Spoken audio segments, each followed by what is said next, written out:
예, 말씀 같이 보십시다. 신명기 7장입니다.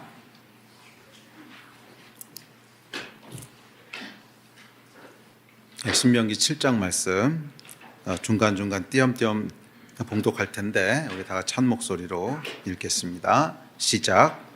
내 하나님 여호와께서 너를 인도하사 내가 가서 차지할 땅으로 들이시고 내 앞에서 여러 민족 헷 족속과 기르가스 족속과 아모리 족속과 가나안 족속과 브리스 족속과 히위 족속과 여부스 족속 곧 너보다 많고 힘이 센 7 족속을 쫓아내실 때에 내 하나님 여호와께서 그들을 내게 넘겨 내게 치게 하시리니 그때 너는 그들을 진멸할 것이라. 그들과 어떤 언약도 하지 말 것이요 그들을 불쌍히 여기지도 말 것이며 또 그들과 혼인하지도 말지니 내 딸을 그들의 아들에게 주지 말 것이요 그들의 딸도 내 며느리로 삼지 말 것은 그가 내 아들을 유혹하여 그가 여호와를 떠나고 다른 신들을 섬기게 하므로 여호와께서 너희에게 진노하사 갑자기 너희를 멸하실 것임이니라.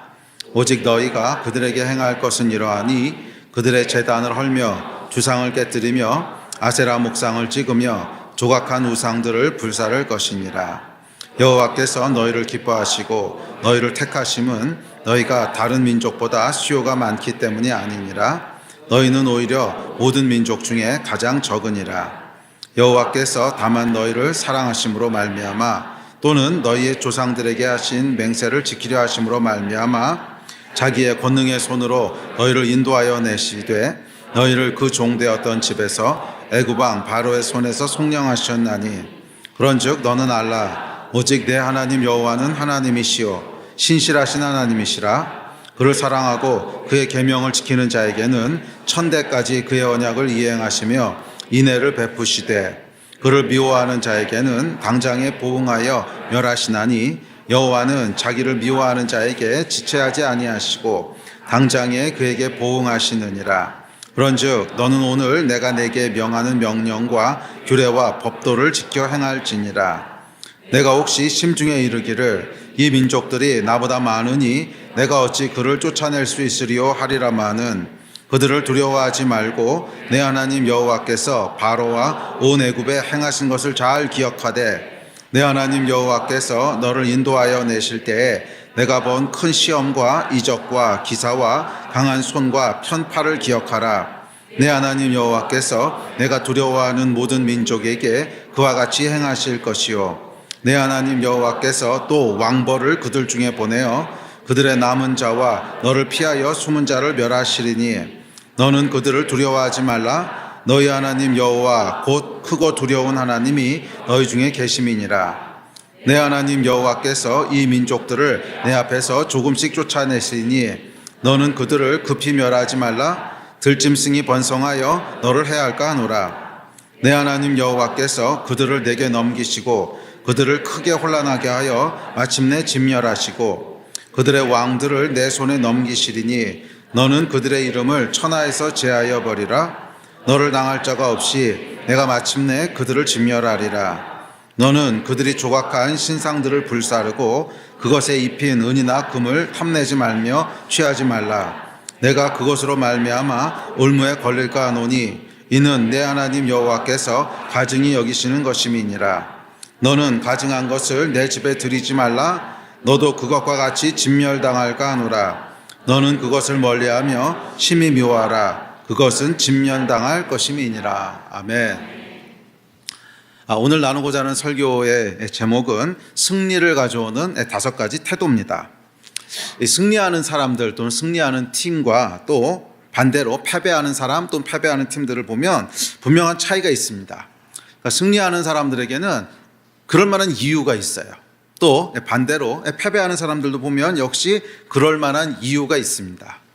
그 얼마 전에 한국 축구 국가대표팀이 요르단에게 졌습니다. 아마 우리 남자분들은 전부 아실 거예요. 굉장히 충격적인 사건이었습니다. 이게 질 수가 없는 경기거든요. 질 수가 없는 경기고 한국 국가대표팀이 어떤 팀인데 손흥민이 있는 팀인데 뭐 그뿐만이 아니고 하여간 역대 최강의 팀이라고 불리는 한국 역사상 이런 팀은 없었다 할 정도로 강한 팀이고 요르단한테는 한 번도 져본 적이 없는 뭐 그런 건데 게임에서 졌어요. 근데 그 경기를 제가 이렇게 보다가 굉장히 이상했어요. 쟤네가 시합을 하기 싫나?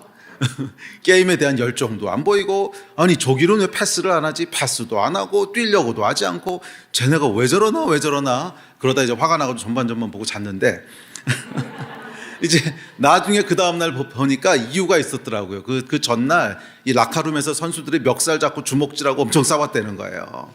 그렇죠. 뭐 그런 게 있는 거죠. 이제 그런 게 있으니까 이제 지게 되는 거죠. 맞아요, 여러분. 아무리 실력이 뛰어나도 뭐 이런 게 있으면 패배하는 거죠. 반대로 뭐 실력이 좀 부족하고 그래도 승리하는 태도를 가진 사람은 승리합니다. 사실은 그 태도 자체가 실력이지요. 지는 사람을 봐도 그럴 만한 이유가 있고요. 이기는 사람을 보면 역시 그럴 만한 이유가 있습니다. 자, 그렇다면 영적 전쟁은 어떨까요? 영적 전쟁에서도 승리하는 사람에게는 승리하는 태도가 있다는 거예요. 그만한 이유가 있다는 것입니다. 사실 꼭 영적 전쟁뿐만이 아니라 다른 모든 영역도 마찬가지인데 승리를 가져오는 태도가 있습니다. 그러니까 이런 태도를 견지하는 사람은 뭐 이렇게 짧게 보면은 뭐 실패할 수도 있고 질 수도 있지만 긴 안목으로 보면 그런 태도를 견지하는 사람은 결국엔 승리하게 돼 있어요. 반대로 반대되는 태도를 견지하는 사람은 짧게 보면은 이길 수도 있고 승리할 수도 있어 보이지만 길게 보면 결국 패배하게 되어 있습니다. 자, 오늘 이 신명기 7장에서 모세는 그렇다면 승리하는 사람들에게는 어떤 태도가 있는가 하는 그 중요한 비결을 이야기하고 있습니다. 여러분들 삶에서 승리하기 원하신다면, 특별히 영적인 전쟁에서 승리하기 원하신다면 신명기 7장을 깊게 묵상해 보십시오. 그 안에서 모세가 비밀을 얘기합니다. 너희가 승리하려면 이런 태도를 가지고 있어야 돼 하는 조언을 합니다. 자, 결론부터 얘기하면 이 5가지 태도는 이렇습니다. 첫째, 단호함이고요. 단호함. 둘째, 겸손함이고, 셋째는 하나님을 향한 경외함이고, 넷째는 담대함이고, 그리고 마지막 5째는 정결함입니다. 이런 태도가 있을 때 승리한다는 거예요. 그러니까 이런 태도는 승리를 부르는 태도들입니다. 모든 영역에서 그래요. 반대로 실패하는 태도, 패배하는 태도가 있습니다. 정반대로 생각하시면 돼요. 단호함의 반대는 뭘까요? 어용부용함. 그렇죠? 또 겸손함의 반대는 교만함. 또 경외함의 반대는 하나님을 가볍게 생각하는 경시함. 또 담대함의 반대는 소심함. 또 정결함의 반대는 혼탁함. 뭐 이런 것이 있으면 이것은 패배를 부른다는 거예요. 이런 태도가 있는 사람은 장기적으로 보면 패배하게 돼 있습니다. 패배를 부르는 태도들이라는 것입니다. 여러분 어떤 사람이 되기 원하십니까? 승리하는 사람들이 다 되시기를 바랍니다. 그렇죠. 예수 안에서 승리해야 되지 않겠습니까? 승리하는 사람들이 다 되시기를 축복합니다. 그러기 원하신다면 모세가 권면하는 이 태도들을 부지런히 견지하시기를 바랍니다.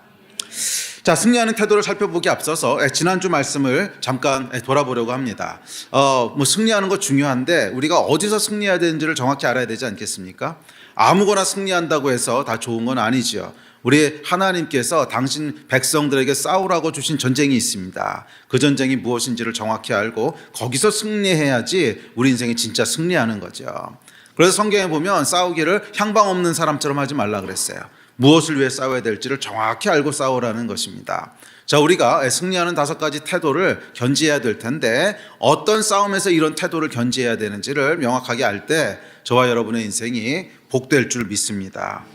자, 크리스찬이 싸워야 될 전쟁은 무엇인가? 크리스찬에게는 또 다른 전쟁이 있습니다. 단순히 무엇을 먹을까, 무엇을 마실까, 무엇을 입을까를 넘어선 또 다른 차원의 전쟁입니다. 물론 먹는 것, 입는 것, 마시는 것도 중요합니다. 우리가 몸을 가지고 이 땅을 살아가기 때문에 당연히 생존을 위한 거 우리가 싸워야 되고요. 또 우리가 먹을 것을 위해서 부지런히 열심히 일해야 되고 뭐 필요합니다. 이게 불필요하다는 건 아니에요. 크리스찬이 이런 거 다 무시하고 뭐 기도만 한다고 해서 뭐 우리의 이제 문제가 저절로 해결되는 건 아니지요. 중요합니다. 그러나 모세는 이 전쟁에 대해서는 언급하지 않아요.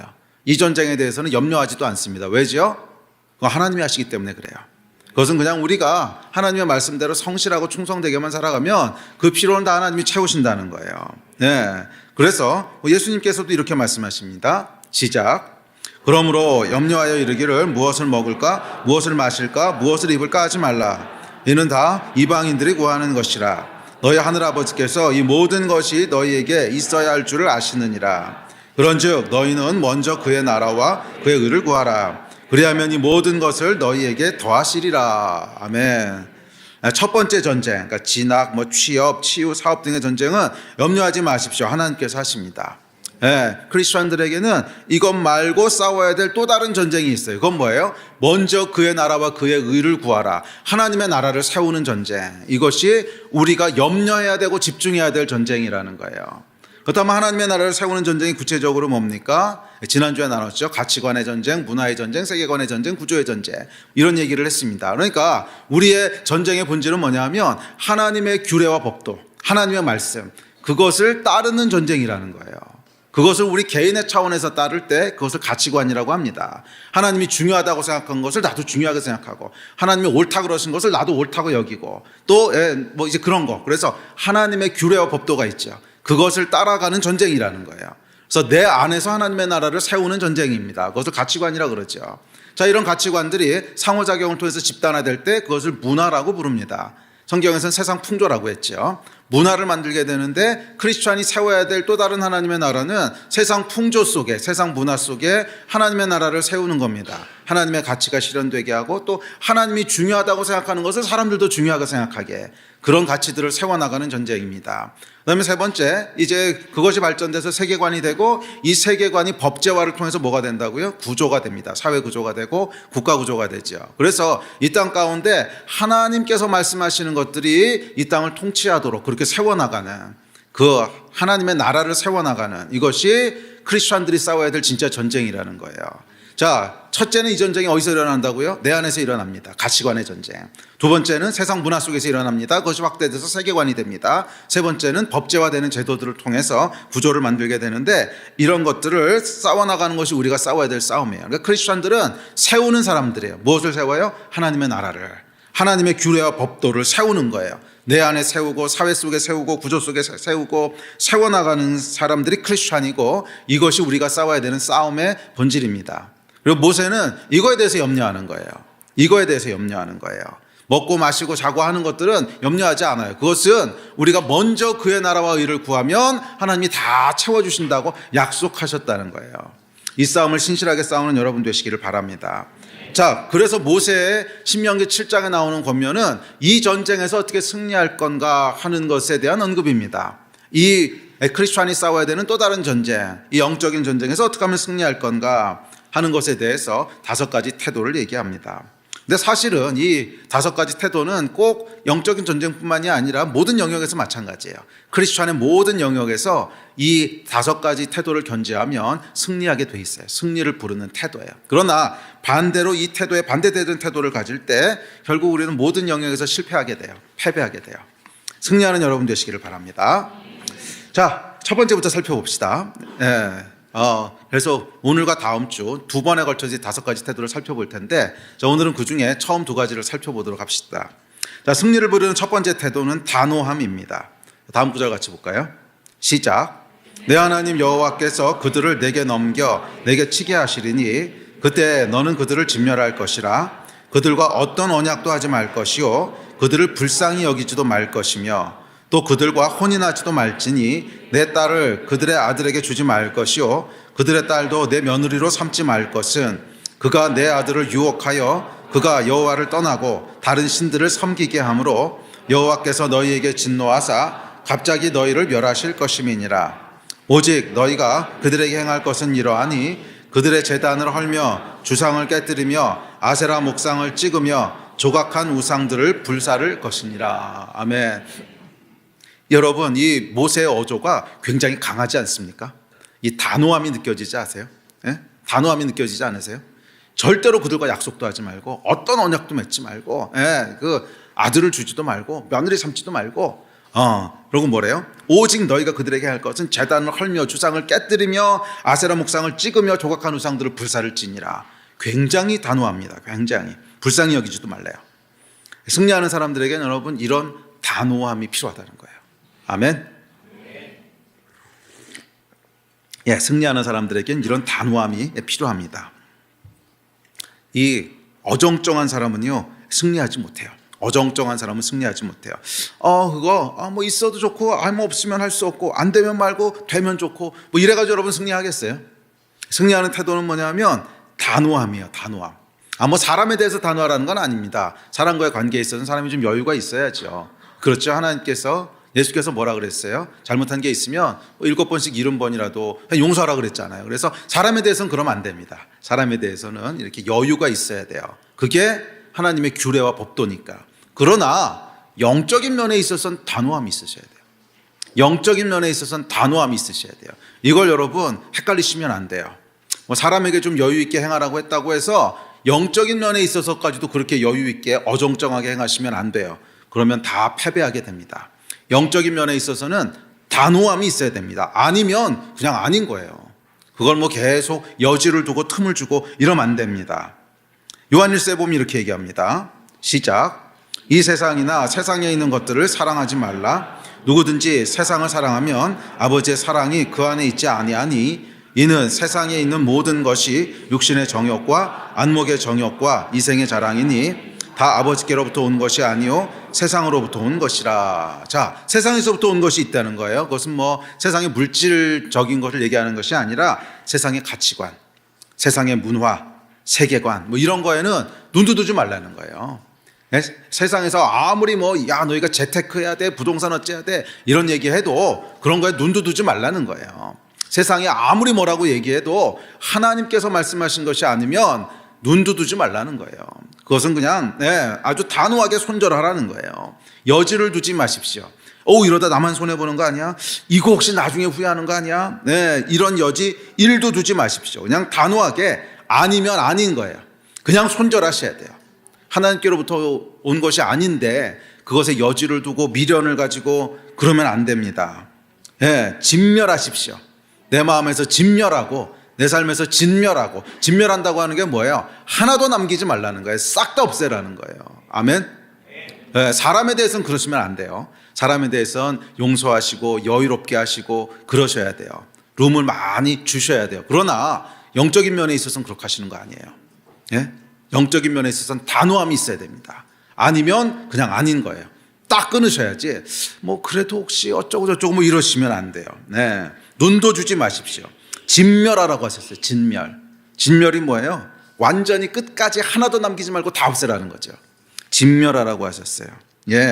예수를 따르기로 했으면 세상 풍조와 교훈은 완전히 정리하십시오. 그래서 바울은 뭐라 그랬냐면 세상에 대해 죽었다 이렇게 얘기했습니다. 다음 구절 같이 볼까요? 시작. 너희가 세상의 초등학문에서 그리스도와 함께 죽었거든 어찌하여 세상에 사는 것과 같이 규례에 순종하느냐. 세상 규례에 대해서는 너희가 죽었는데 무슨 세상 규례에 대해서 자꾸 미련 두냐는 거예요.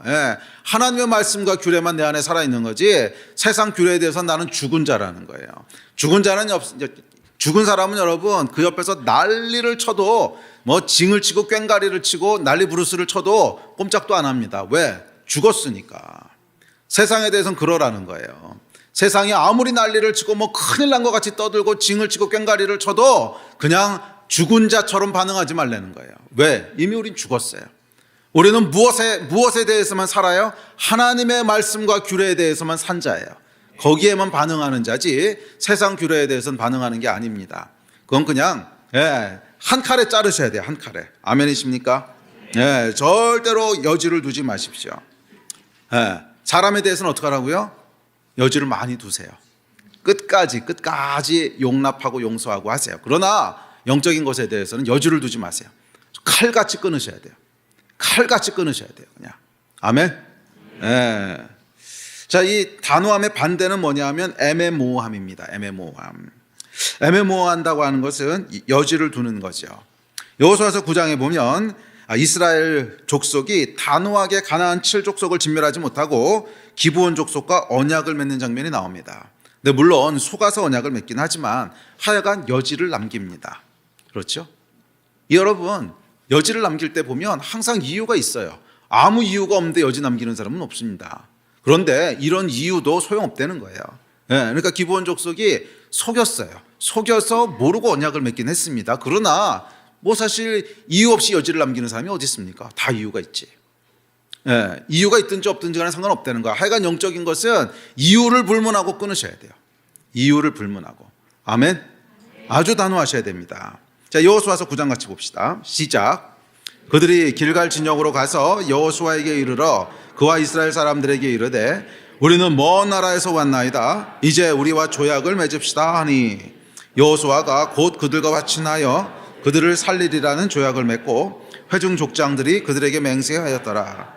그들과 조약을 맺은 후 사흘이 지나서야 그들이 이웃에서 자기들 중에 거주하는 자들이라 함을 들으니라. 아멘. 이게 여러분 조금만 신중하게 조사해 봤으면 미리 알 수 있었거든요. 그렇게 바로 조약 맺는 게 아니라 하나님이 그렇게 이게 뭐냐면 경외함이거든. 경외함. 그러니까 사실 여기서 실수한 것도 보면 5가지 태도 중에 경외함에 있어서 사실은 그 태도를 놓친 거죠. 하나님이 그렇게까지 말씀하셨으면 사실은 경외하는 태도가 있으면 돌다리도 두드려 보고 건너듯이 확인을 좀 더 해봤어야죠. 이거 금방 확인할 수 있는 거거든요. 근데 안 하는 거지요. 하여간 뭐 그런 이유로 해서 이들과 이제 다 진멸하라고 말씀하셨던 가나안 7족속 중 하나를 살려두게 됩니다. 그러니까 이들이 누구냐면 히위 족속이에요. 히위 족속. 그러니까 기브온 족속 또는 히위 족속. 그러니까 히위 족속 중에 있는 족속이란 이제 기브온 족속이 있는 건데, 하여간 비록 속아서 그렇게 하긴 했지만 어찌 됐든지 간에 이 가나안 7족속하고는 너희가 어떤 언약도 하지 마. 그렇게 말씀하셨는데 그것을 어기게 된 거죠. 애매한 여지를 준 겁니다. 자, 여호수아서 11장 19절에 보면 이 애매한 여지를 준 것에 대해서 이렇게 얘기합니다. 시작. 기브온 주민 히위 족속 외에는 이스라엘 자손과 화친한 성읍이 하나도 없고 이스라엘 자손이 싸워서 다 점령하였으니. 자, 여기 보면 참 아쉬워요. 다 점령했대요. 딱 하나만 빼고. 다 점령했대요. 그 작은 족속 하나, 히위 족속 하나만 빼고는 다 점령했다는 거예요. 다 점령했다는 거예요. 그런데 결국 이 점령하지 못하고 어정쩡하게 남겨둔 이거 하나, 그게 훗날 어떻게 됩니까? 훗날 이스라엘이 가나안의 문화와 가나안의 우상을 섬기게 되는 빌미를 주는 거죠. 생각해 보십시오, 여러분. 다 진멸했으면 이 사람들이 가나안 우상과 가나안 문화를 어디서 배우겠어요? 싹 다 진멸되고 없는데. 뭔가 남아있으니까 보고 배운 거죠. 뭔가 남아있으니까 보고 배운 거지. 남아있는 게 없이 싹 정리했으면 그걸 어디서 보고 배우겠어? 보고 배우고 싶어도 배울 데가 없지. 볼 게 없으니까. 그런데 참 아쉽게도 정말 다 점령했는데 하나 딱 남겨놨단 말이에요. 하나. 그 작은 히위 족속 하나. 그것이 결국 이들에게 올무가 됩니다. 결국 나중에 이들이 가나안 족속의 문화와 우상들을 섬기게 되는 올무를 주지요. 히위 족속. 자, 오늘 본문에 보시면 이미 4절과 16절에서 경고했던 내용입니다. 4절과 16절을 볼까요? 시작. 그가 내 아들을 유혹하여 그가 여호와를 떠나고 다른 신들을 섬기게 하므로 여호와께서 너희에게 진노하사 갑자기 너희를 멸하실 것임이니라. 내 하나님 여호와께서 내게 넘겨주신 모든 민족을 내 눈이 긍휼히 여기지 말고 진멸하며 그들의 신을 섬기지 말라. 그것이 내게 올무가 되리라. 아멘. 그렇죠. 유혹하여 올무가 되리라. 미리 말씀하신 거잖아요. 미리 경고하셨잖아요. 너희가 그들을 남겨두면 유혹할 거고 올무가 될 거야. 그런데 불행하게도 정말 이스라엘 백성이 명령대로 단호하게 끊지 못했을 때 그 히위 족속 하나, 작은 히위 족속 하나가 끝까지 발목을 잡는 올무가 되었듯이 우리도 그렇다는 거예요. 단호하게 정리하지 못하고 어영부영 남겨두면 뭐 그까짓 거야. 뭐 작은 족속 나머지 다 했는데 뭐 이런 것들이 우리에게 나중에 올무가 된다는 거예요. 반드시 그렇습니다. 신앙에는 여러분 어정쩡함이 없어야 됩니다. 칼같이 단호함이 있어야 돼요. 혹시 어정쩡하게 해결하지 않고 남겨놓은 히위 족속이 있진 않습니까? 뭐 그것이 술이 될 수도 있고 담배가 될 수도 있고 또는 좋지 않은 습관이 될 수도 있고 정리되지 못한 관계가 될 수도 있고 세상 가치가 될 수도 있고, 하여간 여러분 삶에 혹시 남겨진 히위 족속은 있지 않습니까? 그렇다면 단호하게 진멸하십시오. 지금이라도 단호하게 진멸하십시오. 뭐 별거 아니겠지 뭐. 이건 여러분 생각이고요. 영적인 것에는 별거 아닌 것이란 건 없습니다. 사실은 이 별것 아닌 것이 저주가 돼요. 저는 이것을 별거 아닌 것의 저주라고 부르는데 항상 별거 아닌 것이 저주가 됩니다. 사람이 말이에요. 그래도 믿음이 있는 사람은 큰 거 어기진 않습니다. 큰 여지를 두진 않아요. 크고 중요한 것은 그래도 우리도 경각심이 있거든요. 그러니까 예를 들어서 뭐 십계명에서 명령하신 살인하지 말라. 살인한 분 계세요? 살인하지 말라. 살인하신 분. 없잖아요. 그러니까 이런 건 우리가 그건 정말 하면 안 돼, 이런 경각심이 있기 때문에 안 어긴다고. 근데 항상 여지는 어디다 두는 거예요? 별거 아닌 거.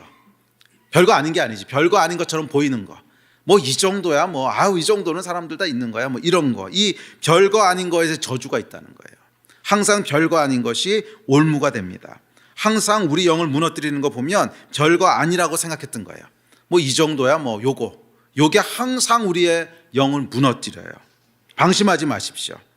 술, 담배, 거짓말, 핑계대는 거, 또는 성경적이지 않은 가치관, 나쁜 습관, 세상 가치, 하여간 정리해야 되는 관계인데 이것은 올바른 관계가 아닌데 그냥 정에 끌려서 뭐에 끌려서 질질 끌고 있는 것, 여러분 빨리 정리하십시오. 이거 끌고 있으면 망합니다. 이거 단호하지 않으면 전쟁에서 패합니다. 어정쩡함이 가장 큰 적이에요. 아멘이십니까? 이 가운데 여러분 분명히 희위 족속들이 있을 거예요. 희위 족속들이 있을 거예요. 빨리 끊으십시오. 빨리 끊으십시오. 단호하게 끊으십시오. 나중에 끊어야지. 아니, 여러분 속지 마십시오. 지금 단호하게 끊어야 됩니다. 나중에 이런 거 없어요. 어정쩡함의 다른 이름이 나중에예요. 어정쩡함의 다른 이름이 나중에입니다. 여기 행해야 될 지침이 있습니다. 5절입니다. 바로 행해야 될 지침입니다. 시작.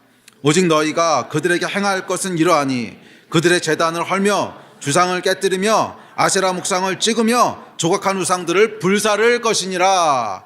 하나님이 오늘 여러분에게 말씀하시는 거예요. 오직 너희가 행해야 될 것은 이러하니. 행해야 될 게 뭐라는 거예요? 제단을 헐며 주상을 깨뜨리며 아세라 묵상을 찍으며 조각한 우상을 불사를 것이니라.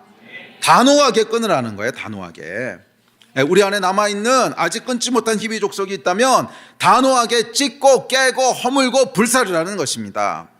미루지 말고 지금 단호하게 불태워 버리십시오. 여지를 두지 마십시오. 내일 하겠다고요? 아니, 여러분 지금 하시는 겁니다. 아니, 그게 하나님께서 하라 그러신지 안 하는지 잘 모르겠다, 그런 건 더 기도해 보셔도 되지만 아닌 게 분명한데 그걸 생각을 해요. 아닌 게 분명한데 생각해 보겠습니다. 생각은 무슨 생각이야. 아닌 게 분명하면 그럼 내일부터 끊게. 내일은 무슨 내일이야. 예배 끝나고 돌아가서 무슨 예배 끝나고야. 지금 끊는 거예요. 지금. 아멘. 아니라고 하셨는데 무슨 시간에 여유를 둡니까? 여지 두지 마세요. 아니라고 한 건 지금 끊는 겁니다. 아멘이십니까? 아닌지 긴지 잘 모르겠는 것도 있어요. 그런 건 충분히 시간 갖고 기도해 보십시오. 어떤 건지. 그러나 아닌 게 분명한데 그걸 시간을 가지고 생각을 해요. 생각하는 것 자체가 반역이지. 아니면 그냥 딱 끊는 겁니다. 아멘. 술 담배만 해도 그래. 술 담배만 해도. 제가 이제 전도했던 사람 중에 거의 대부분이 다 술 담배 하는 사람들이었어요. 그렇죠. 세상 사람들인데 안 하겠습니까? 그럼 이제 술 담배 끊는 거를 이제 도전을 하죠. 도전할 것도 없습니다. 예수 믿으면 이제 끊게 되는데 단호하게 끊는 사람들이 있어요. 딱 예수 믿고 나서 아멘 하고 딱 끊는 사람은 끊어요. 그런데 이 민기적거리는 사람, 단계적으로 끊겠습니다. 담배요, 3갑으로 줄이겠습니다. 원래 5갑이었는데 이번 주까지는 3갑 하다가 그 다음 주에 1갑 하다가 그러다 한 달 뒤에 끊을게요. 이 사람들 중에서 끊은 사람 한 명도 없어요. 이거 안 끊어져요. 이거 여러분 끊는 거는요 단호해야 돼요. 그냥 아니면 아닙니다 딱 그러고 하는 거지. 그걸 5갑에서 3갑, 3갑에서 2갑, 아이고 미안합니다 꼴값을 떠십시오. 무슨 이건 아닌 걸 질질 끌고 있어요. 아니면 그냥 끊어야지. 아멘. 영적인 것에서는 여러분 타협이 없어야 돼요. 오해하지 마십시오. 사람에 대해서는 항상 여유를 주십시오. 사람이 나한테 잘못한 것에 대해서는 계속 용서하고 여유를 두고 더 룸을 주고 그래야 돼요. 그게 하나님의 명령이에요. 그러나 영적인 것에 있어서는 그렇게 하는 게 아닙니다. 그건 타협이 없어야 돼요. 그냥 딱 끊는 겁니다. 아멘. 오늘부터 끊는 것도 아닙니다. 지금부터 끊는 거예요.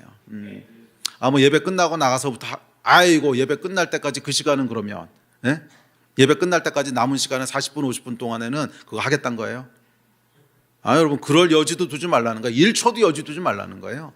아니면 그냥 아닌 겁니다. 아멘. 모세의 단호함이 여러분 느껴지지 않으세요? 이거는 하나님의 규례와 법도가 아니면 아닌 걸 아는 순간 그냥 딱 끊어서 끝내는 겁니다. 아닌 걸 아는 순간 딱 끊어서 끝내는 거지, 그걸 뭐 여지를 두고 이래저래 이러면 이제 패하는 거예요. 사람에 대해서는 그렇게 하지 마세요. 사람은 그렇게 딱 끊는 게 아닙니다. 사람은 끝까지 용서하고 끝까지 기다려주고 그러는 거예요. 그러나 나에 대한 건 그러는 게 아니지. 영성에 대해서는 그렇게 하는 거 아니에요. 그것은 그냥 딱 끊는 겁니다. 아멘. 아쉽다고 머물거리고 그래서는 안 돼요. 그냥 아니면 아닌 거예요. 단호하게 진멸하십시오. 어떤 틈도 주지 말아야 돼요. 지난 시간에 얘기했죠. 마귀는 뭐라고요? 작은 틈의 스페셜리스트라고. 작은 틈의 전문가. 정말 요만한 틈만 있어도, 어떻게 손가락 하나만 들이밀 수 있어도 그냥 몸 전체를 들이밀고 들어와서 우리 삶을 무너뜨려요. 작은 틈의 전문가입니다. 틈을 주지 마십시오. 이 두 번째 전쟁에서 승리하기 원하신다면 단호해야 돼요. 그래야 승리하는 줄 믿습니다. 아멘. 두 번째입니다. 두 번째 태도는 겸손함입니다. 다음 구절 시작. 너는 여호와 내 하나님의 성민이라. 내 하나님 여호와께서 지상 만민 중에서 너를 자기 기업의 백성으로 택하셨나니. 여호와께서 너희를 기뻐하시고 너희를 택하심은 너희가 다른 민족보다 수요가 많기 때문이 아니니라. 너희는 오히려 모든 민족 중에 가장 적으니라. 여호와께서 다만 너희를 사랑하심으로 말미암아, 또는 너희의 조상들에게 하신 맹세를 지키려 하심으로 말미암아 자기의 권능의 손으로 너희를 인도하여 내시되 너희를 그 종되었던 집에서 애굽 왕 바로의 손에서 속량하셨나니. 아멘. 자, 겸손함이란 하나님의 은혜를 아는 거예요. 겸손함은 하나님의 은혜를 아는 겁니다. 은혜를 안다고 하는 것은 바꿔 말하면 자기 주제를 아는 거예요. 내 주제를. 하나님이 우리를 선택하신 것은 우리의 어떠함 때문이 아니라는 거예요. 우리가 뭐 선택할 만한 어떤 아름다움이 있어서도 아니고, 능력이 많아서도 아니고, 재주가 많아서도 아니에요. 오히려 우리는 모든 민족 중에 뭐예요? 가장 작은 자예요. 모든 민족 중에 가장 볼품없는 자예요. 우리를 구원하실 이유가 하나도 없어요. 우리를 선택하실 이유가 1도 없어요. 우리를 구원하시고 선택하신 것은 뭐예요? 전적으로 100% 하나님의 주권적인 은혜라는 거예요. 영적인 전쟁에서는 여러분, 영적인 전쟁에 절대적으로 필요한 것은 이것을 아는 거예요. 내 주제를 아는 것이고, 그럼에도 나를 구원하신 하나님의 은혜를 아는 거예요. 이게 절대적으로 필요합니다. 은혜를 아는 겸손함. 자, 그래서 이 겸손함이라고 하는 건 뭐냐면 하나님의 은혜가 없으면 안 된다는 사실을 아는 거예요. 그러니까 겸손의 정의는 뭐냐면 하나님의 은혜가 없으면 나는 안 됩니다. 이걸 아는 거예요. 내 주제를 알기 때문에 그걸 아는 것이 겸손입니다.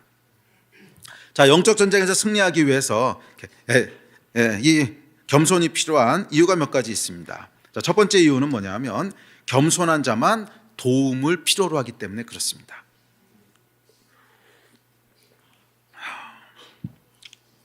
자, 이 전쟁은 우리 힘으로 이길 수 없는 전쟁이에요. 적이 우리보다 많고 강합니다. 자, 7절 시작. 여호와께서 너희를 기뻐하시고 너희를 택하심은 너희가 다른 민족보다 수요가 많기 때문이 아니니라. 너희는 오히려 모든 민족 중에 가장 적으니라. 여러분, 우리의 적인 원수 마귀는 우리보다 강해요. 공중의 권세 접은 자라 그랬어요. 그러니까 우리가 싸워서 이길 수 있는 대상이 아니라는 거예요. 이놈들이 얼마나 강하면 하나님에게 맞짱 뜨자고 덤비는 놈들인데, 이 원수 마귀는 우리보다 강하다는 거예요.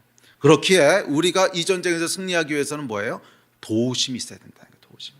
혼자 싸워서 이길 수 있는 게 아니라는 거예요. 첫째는 하나님의 도우심이 절대적으로 필요하고, 둘째는 형제자매의 도움이 필요합니다. 그리고 겸손한 사람만 도움을 구합니다. 자, 그래서 보면 겸손한 사람은 항상 누군가와 함께 일합니다. 혼자 일할 수 없다는 걸 알기 때문에 그래요. 겸손하게 도움을 구하고 도와주는 사람이 있으면 감사해야 합니다. 그러나 교만한 사람은 그렇지 않아요. 겸손의 반대가 교만이죠. 교만한 사람은 자기 힘을 과신합니다. 스스로 뭔가 할 수 있다고 생각해요. 그래서 그 결과 사람들에게도 그리고 하나님에게도 별로 아쉬울 게 없어요. 그냥 혼자 하면 되니까. 그래서 혼자 일합니다. 자, 그런데 여러분, 중요한 건 뭐냐면 개인은 절대로 집단을 이길 수 없다는 거예요. 개인은 절대로 집단을 이길 수 없다는 거예요. 자, 누가 승리합니까? 나를 위해 싸워주는 사람이 많은 사람이 승리합니다. 뭐 내가 아무리 혼자 능력이 출중하고 탁월하고 어쩌고 해도 사람들이 무더기로 덤비는 걸 어떻게 이기겠어요? 개인이 여러분, 개인이 아무리 싸움을 잘하고 저 UFC 챔피언이고 어쩌고 저쩌고 해도 개인이 군대와 싸워서 이기는 거 보셨어요? 이거는 말할 게 없어요. 그 다구리에는 장사가 없다고. 혼자서 아무리 탁월하고 뭐 어쩌고 저쩌고 해도 군대랑 싸워서 어떻게 이깁니까? 당연히 못 이기지. 집단과 싸워서 이기는 개인은 없어요. 누가 이기냐면 많은 사람이 함께하는 사람이 이기는 거예요. 많은 사람이. 그래서 요즘 대세로 꼽히는 리더십이요, 불쌍해 보이는 리더십이라고 그러잖아요. 옛날에는 그 좋은 리더가 어떤 리더였냐면 카리스마가 있는 리더, 뭐 분별력이 있고 뭐가 있고 어떤 리더가 좋은 리더라고 했는데 요즘은 아니랍니다. 그러니까 요즘은요, 불쌍해 보이는 리더가 좋은 리더래요. 뭐 이게 똑똑하고 탁월하고 그건 요즘 AI가 전부 다 해줘서 아무리 탁월하고 어쩌고 저쩌고 해도 그거 뭐 AI보다 못 넘어가요. 좋은 리더는 어떤 리더냐면 불쌍해 보이는 리더. 왜냐하면 주변 사람들이 도와줘야 될 것 같은 강박감을 느끼게 돼요. 저 사람은 내가 안 도와주면 안 될 것 같은 막 강박이 올라오는 거야. 내가 안 도와주면 저 사람 어떻게 먹고나 살까? 내가 안 도와주면 저 사람 망할 것 같은데 막 이런 그 포스를 폴폴 풍기는 사람이 있죠. 이 사람이 가장 탁월한 리더랍니다. 그러니까 주변 사람들이 막 도와줘야 될 것 같이 보이는, 불쌍해 보이는 리더. 그래서 이 그러니까 불쌍한 리더는 사람들을 한 방향으로 함께 싸우도록 유도한다는 거예요.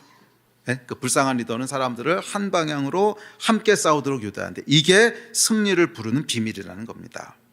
자, 생각해 보세요, 여러분. 내가 직접 싸우지 않아도 나를 위해 자원해서 싸워주려고 하는 사람이 한 무더기야. 그럼 이 사람은 어떻게 이기겠어요? 내가 싸우지 않아도 나를 위해서 싸워주겠다는 사람이 막 부지기수야. 그럼 이 사람을 어떻게 이기겠어요? 그런데 교만한 사람은 어때요? 교만한 사람은 주변 사람들이 뭐 지가 알아서 하겠지 뭐. 잘났는데 뭐. 알아서 할 거야. 아무도 도와주려고 하지 않아요. 아무도 함께 하려고 하지 않습니다. 그러니 어떻게 이기겠어요? 작은 전쟁에서 한두 번 이길 수 있을지는 몰라요. 그러나 전쟁이 조금만 커지면 절대로 이길 수 없습니다. 이 겸손한 사람은 함께 해주는 사람들을 고마워하지만 교만한 사람은 똑같이 함께 해주는 사람을 귀찮아합니다. 겸손한 사람이 이기는 거예요. 자, 둘째, 더욱 중요한 것은 이 태도가 하나님을 향해서도 그렇다는 거예요. 교만한 사람은 하나님의 도움을 별로 필요로 하지 않습니다. 그냥 자기 힘으로 합니다. 그런데 현실은 어때요? 현실은 자기 힘으로는 가장 작은 성인 아이성 하나 점령하지 못했어요. 아이성은 가나안에서 가장 작은 성 중에 하나였는데 현실은 아이성 하나 자기 힘으로 이기지 못해요. 적은 우리보다 많고 강합니다. 그러니 패망할 수밖에요. 교만은 패망의 선봉입니다. 그러나 겸손한 사람은 하나님을 필요로 합니다. 하나님의 도움을 구합니다. 왜? 내 힘으로 안 되는 거 아니까. 그래서 하나님 옆에서 떨어지지 않으려고 합니다. 어떻게든지 하나님께 딱 붙어 있으려고 하는, 껌딱지처럼 붙어 있으려고 해요. 그래서 매 순간 하나님이 지금 나하고 함께 계신가? 하나님이 지금 나를 돕고 계신가? 매 순간 확인하고 또 확인합니다. 이게 뭐냐 하면 영적인 민감함이에요. 그러니까 겸손한 사람은요, 어쩔 수 없이 영적으로 민감해요. 왜? 하나님이 함께 안 계시면 죽거든. 하나님이 함께 안 계시면 안 되거든. 그래서 겸손한 사람은 어쩔 수 없이 영적으로 민감해요. 확인하고 또 확인하고 또 확인합니다. 하나님이 지금 나와 함께 하시나? 하나님이 나를 지지하시나? 이거 하나님이 하라 그러시는 거 맞나? 매 순간 하나님께 붙어 있으려고 하고 하나님 옆에 붙어 있으려고 합니다. 왜? 안 되면 죽으니까. 그리고 하나님이 함께 계신 것이 확인되지 않으면 움직이지 않습니다. 하나님은 이것을 높게 사시는 거예요. 높게. 자, 그래서 겸손한 사람은 기도합니다. 겸손한 사람만 기도합니다. 교만한 사람의 대표적인 특징은 기도에 대해 별로 열정적이지 않다는 거예요.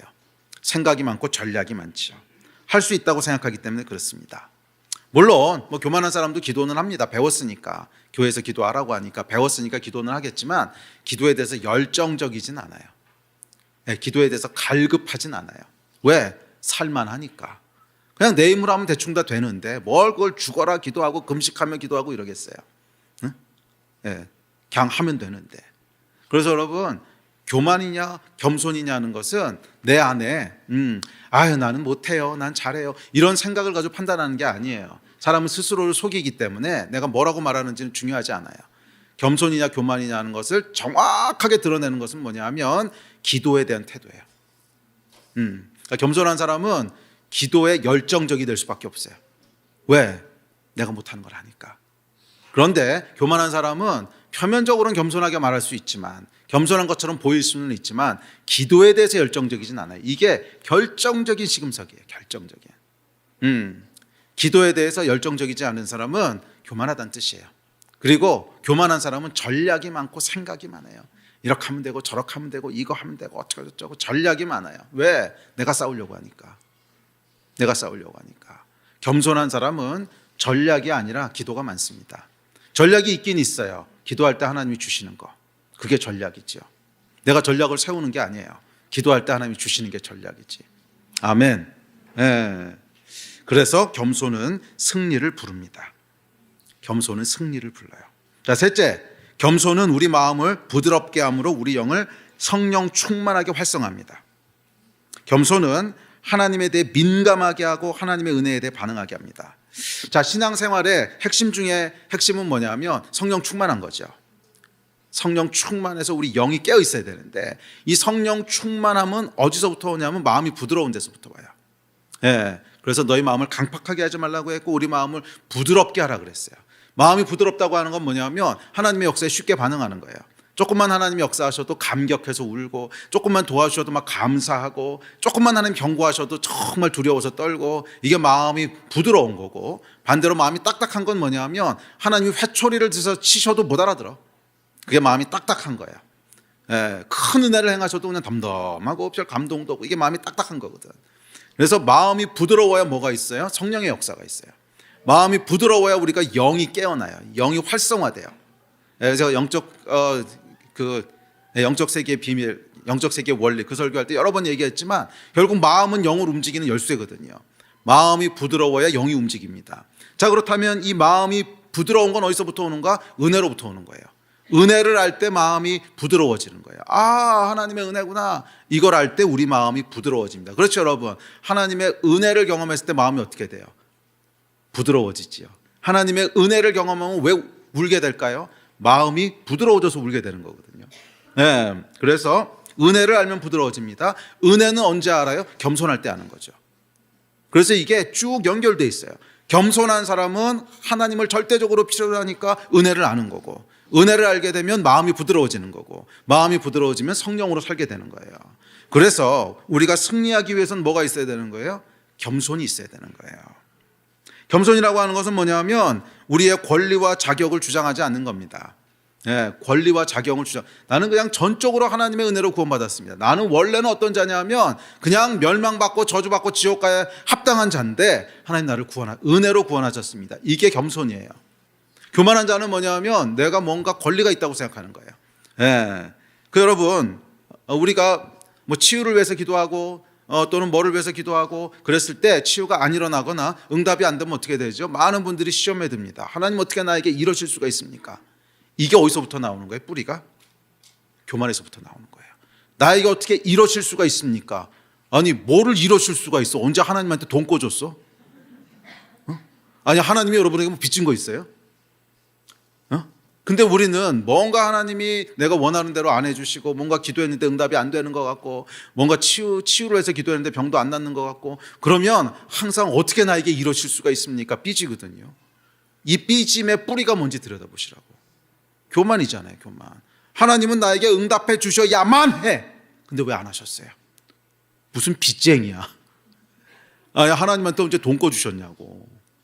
아니요, 여러분. 그거 교만에서부터 나온 겁니다. 뭐 권리가, 무슨 권리가 있어요, 우리가. 우리 아무 권리도 없습니다. 하나님께서 그냥 후 하고 불면 지옥 가고 끝나는 존재들이고, 아니, 우린 존재하지도 않는 존재야, 하나님 앞에서. 벌레만도 못한 존재들이고, 그냥 응답 안 해주시는 것뿐만이 아니라 우리를 멸망시키시고 지옥 보내셔도 할 말이 없는 존재예요. 거기서부터 시작하는 거예요. 그런데 그런 존재를 하나님께서 구원하여 주시고 응답하여 주신 게 웬 은혜입니까? 그래야 은혜가 나오지. 내가 그냥 그럴 만한 존재라고 생각하면 무슨 은혜가 나오겠어요? 뭔가 하나님께서 응답해 주셔도 해 주실 만하니까 했겠지. 뭐 이게 덤덤하고. 이래서는 여러분 승리할 수가 없어요. 겸손이란 건 뭐냐면 나는 아무 가치가 없습니다. 아무 권리도 없고, 응답 안 해주셔도 할 수 없고, 치유 안 해주셔도 할 수 없고, 치유 안 해주셔도 할렐루야 아멘, 구원해 주시면 은혜로다 아멘. 그게 겸손이지요. 응답 안 해주셨다고 시험 들고 삐지고, 이건 여러분 그 뿌리에 교만이 자리 잡고 있는 거예요. 교만이. 우리는 원래 응답 못 받는 게 디폴트야. 원래 언제부터 하나님이 우리에게 돈 꿔가셨다고 그거 갚으라고 우리가 하나님한테 해야 됩니까? 이 태도 자체가 미안해요. 글러먹은 거예요. 이 태도 자체가. 아니 우리가 하나님한테 간구할 수는 있어요. 그러나 그것은 은혜를 구하는 거지 권리를 구하는 건 아니죠. 은혜를 구하는 거지 권리를 구하는 건 아니죠. 주님 도와주십시오. 은혜를 주십시오. 이건 구할 수 있지만 그것 이상으로 넘어간 건 다 교만이에요. 안 해주셔도 할 수 없는 거예요. 안 해주셔도. 아니 우리 영혼을 지옥 안 가고 천국 가도록만 구해주셔도 감지덕자 할렐루야 아멘이지. 그것 이상의 건 뭘 그렇게 많이 구합니까? 응? 알아서 해주신다고 했는데. 알아서 해주신다고 했잖아요. 먹을 거 입을 거 마실 거 알아서 해주신다고 했는데 뭐 그거 그렇게 거기에 막 목매달고 이러냐고요. 물론 힘드니까 구할 수는 있어요. 그러나 은혜를 구하는 거지. 은혜를. 권리를 구하는 건 아니에요. 이해하셨습니까? 우리는 은혜를 구하는 거지 권리를 구하는 게 아니에요. 이게 확실해야 우리가 은혜 가운데 걸어갈 수 있어요. 해주시면 은혜, 안 해주시면 당연. 근데 우리는 어떻게 해요?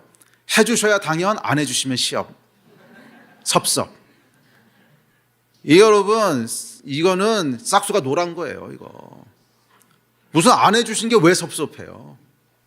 해주시면 감사, 안 해주시면 당연. 아멘? 따라하십시오. 해주시면 감사, 안 해주시면 당연. 이게 확고해야 돼. 좀 크게 해봐요. 해주시면 감사, 안 해주시면 당연. 이게 있어야 겸손의 길을 걸어갈 수가 있어요. 반대로 하시면 안 돼요. 해주시면 당연, 안 해주시면 섭섭. 뭐 이러면 안 된다는 거예요. 이게 교만이에요. 우리에게 하나님께 택함 받을 만한 그런 게 뭐가 있어요? 아무것도 없어요. 아무것도 없어요. 저희는 그냥 죄 지은 것밖에 없고, 저희는 그냥 하나님의 계획을 파괴한 것밖에 없고, 다 저주받아서 지옥 갈 존재들인데 그거 하나님 구원해 주신 게 감사한 거죠. 아멘. 이 태도를 절대로 잊어버리지 마십시오. 이거 잃어버리는 순간 우리는 망하는 거예요. 패배하는 거예요. 영적인 승리는 겸손에서부터 옵니다. 다음 절 시작. 여호와께서 다만 너희를 사랑하심으로 말미암아 또는 너희의 조상들에게 하신 맹세를 지키려 하심으로 말미암아 자기의 권능의 손으로 너희를 인도하여 내시되 너희를 그 종되었던 집에서 애굽 왕 바로의 손에서 속량하셨나니. 아멘. 우리의 어떠함 때문이 아니에요. 그냥 하나님이 하신 거예요. 하나님의 절대적인 주권으로 하신 거예요. 하나님의 절대적인 사랑으로 하신 거예요. 아멘. 이것을 아는 것이 은혜고 겸손입니다. 그리고 겸손은 우리를 영적으로 깨어있게 하고요. 그 결과 우리로 승리하게 합니다. 다 승리하신 여러분 되시기를 바랍니다. 우리 예배팀 앞으로 나오십시오.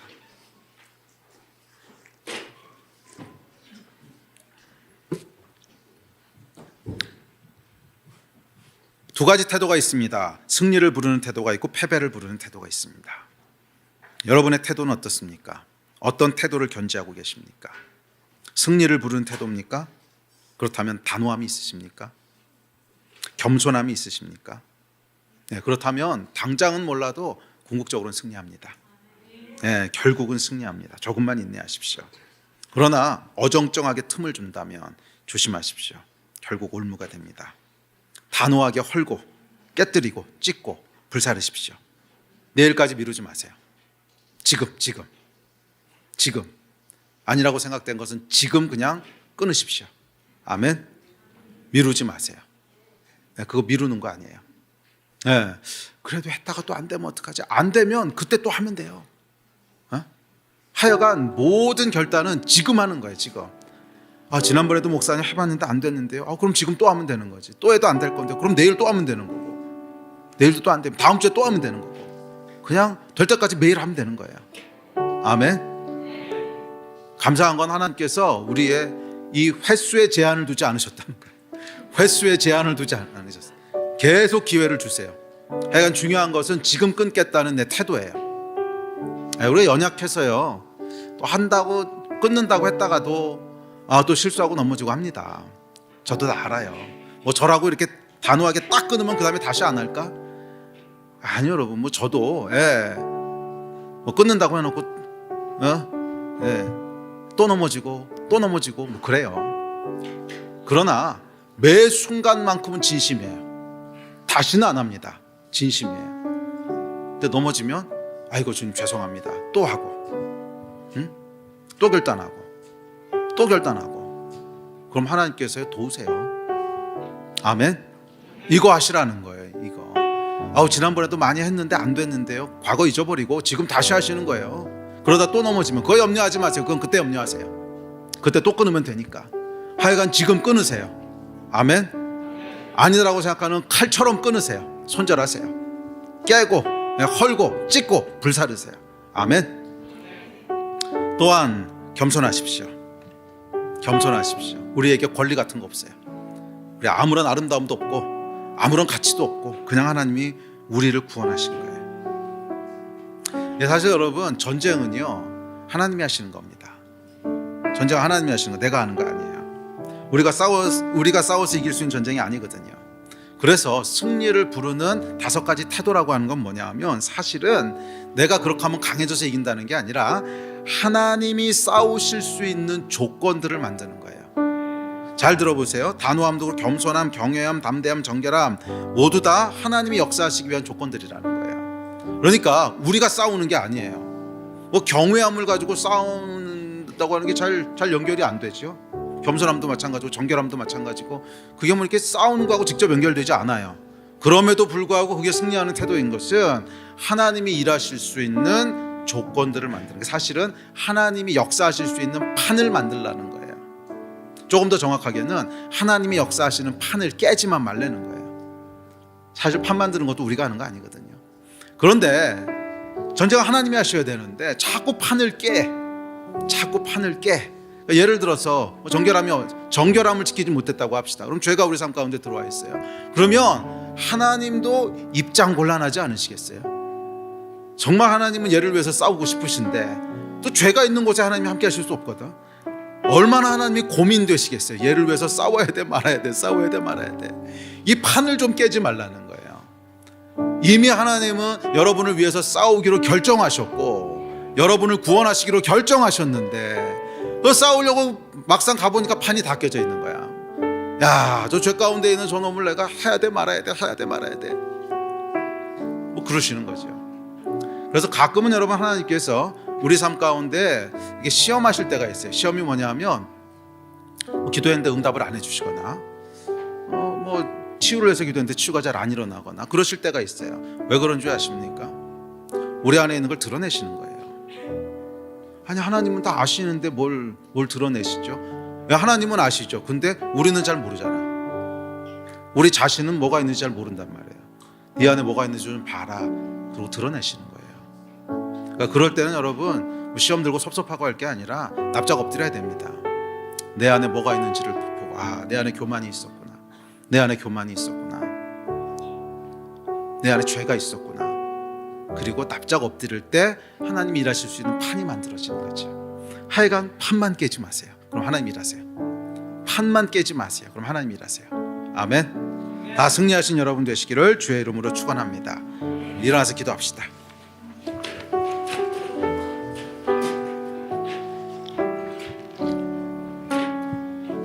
오늘 들으신 말씀 가지고 좀 기도합시다. 아직 해결되지 않은 희위 족속이 있습니까? 그렇다면 지금 끊읍시다. 주님, 제가 여러 번 넘어졌었지만 다시 한번 끊고 나갑니다. 도와주십시오. 내 안에 어떤 작은 틈도 허락하지 않기 원합니다. 도와주십시오. 또 혹시 여러분 가운데 교만한 생각들, 교만의 뿌리들이 있지는 않았습니까? 뭐 교만이 나는 교만해 그러고 나타나는 일이 없죠. 사실 교만의 가장 중요한 뿌리는 뭐냐면 하나님에 대해서 섭섭해하는 거예요. 아니 하나님 어떻게 나에게 이러실 수가 있습니까? 또는 내 기도를 어떻게 이렇게 안 들어줄 수 있습니까? 이거의 뿌리가 사실 교만이에요. 나는 하나님께 뭔가 쓰일 만한 존재다. 난 이런 권리가 있다. 이렇게 생각하는 이거 하나님 드러내시는 거거든요. 다시 한번 하나님 앞에 겸손의 자리로 돌아갑시다. 주님 구원해 주신 것만 해도 감사합니다. 내 영혼을 영원한 지옥에서 건지신 것만 해도 감사합니다. 그거면 충분합니다. 다른 거 하나도 없어도 괜찮습니다. 주님은 완전하시고 선하십니다. 그렇게 좀 기도합시다.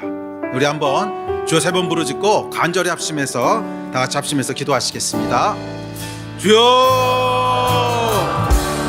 주여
예, 그렇습니다. 하나님의 은혜로 하루하루 사는 자들인 것을 고백합니다.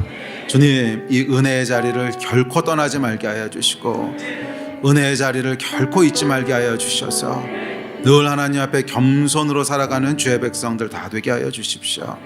저는 혹시라도 우리 안에 끊지 못한 희위 족속이 있습니까? 주의 말씀을 경청함으로 경외함으로 단호하게 끊게 하여 주십시오. 주님, 오늘 이후로는 어떠한 희위 족속도 우리 가운데 남지 말게 하여 주시고 다 진멸하고 다 깨고 불태우고 찍어버리는 하나님 은혜의 역사가 있게 하여 주시옵소서. 그래서 항상 승리하는 자들로 살아가는 주의 백성들 다 되기를 소원합니다. 감사합니다. 주 예수 그리스도의 이름으로 기도했습니다. 아멘.